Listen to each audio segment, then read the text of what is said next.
70 years has been patronized year-round by the famous as well as young people, regional residents, and tourists alike. Thank you, Madam Speaker. I reserve the balance of my time. The gentlewoman from North Carolina reserves the balance of her time. The gentleman from Massachusetts is recognized. Thank you, Madam Speaker. At this time, I would like to yield 5 minutes to the lead sponsor of this resolution, the very capable representative from the District of Columbia, Eleanor Holmes Norton. The gentlewoman from Washington, D.C. is recognized. Thank you, Madam Speaker, and I thank the chairman for his courtesy and generosity and his help in perfecting this resolution, and the gentlelady on the other side. And I thank them both for the excellent history of Langston they have offered this morning, including and up to and including its present day facilities, not only to serve golfers, but to serve the children of the District of Columbia. I will endeavor not to repeat what they have said, but only to indicate why I brought the bill forward at this time, and especially this month, Black History Month, when I know members look for reasons in history, particularly living history, to celebrate African American contributions to American life.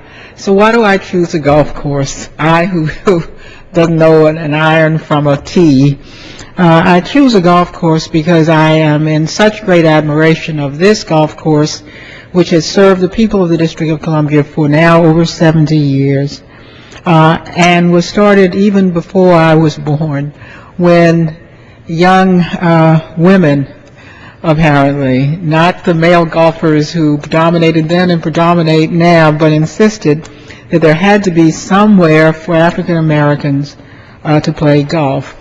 What members may not recognize is that the District of Columbia was a legally segregated city. It was segregated by the Congress of the United States. Brown versus Board of Education had 5 jurisdictions. One of them was the District of Columbia. It was one of the Brown cases. And every part of this city was segregated except the buses. When these women found that they could not public golf courses here, they petitioned the Secretary of Interior, Harold Ickes, for the right to play golf like everyone else.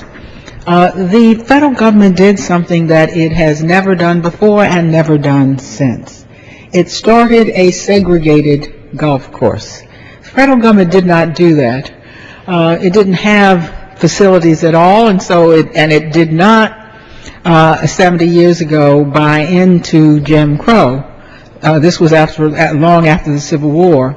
But in order to have a golf course in a segregated city, you had to have a black golf course. And so that is what we got. And this golf course became nationally known because many celebrities came through Washington, and it was the golf course that black celebrities had to pay on. From Joe Louis to today, members of Congress today are frequent players on the golf course. This golf course is one of the great undervalued properties in the District of Columbia. It has gotten great interest from people who want to remake golf courses because of its historic significance. They see it as a real prize winner.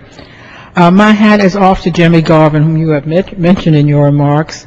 Both of you have mentioned in your remarks, because what Jimmy Garvin has done is take a golf course which was built on a trash dump. I don't think that's so bad today. We want to build more of our things on tire dumps so that we can make greater use of what we're throwing away, but certainly indicated where this golf course came then. And of course, it is not in the best of condition.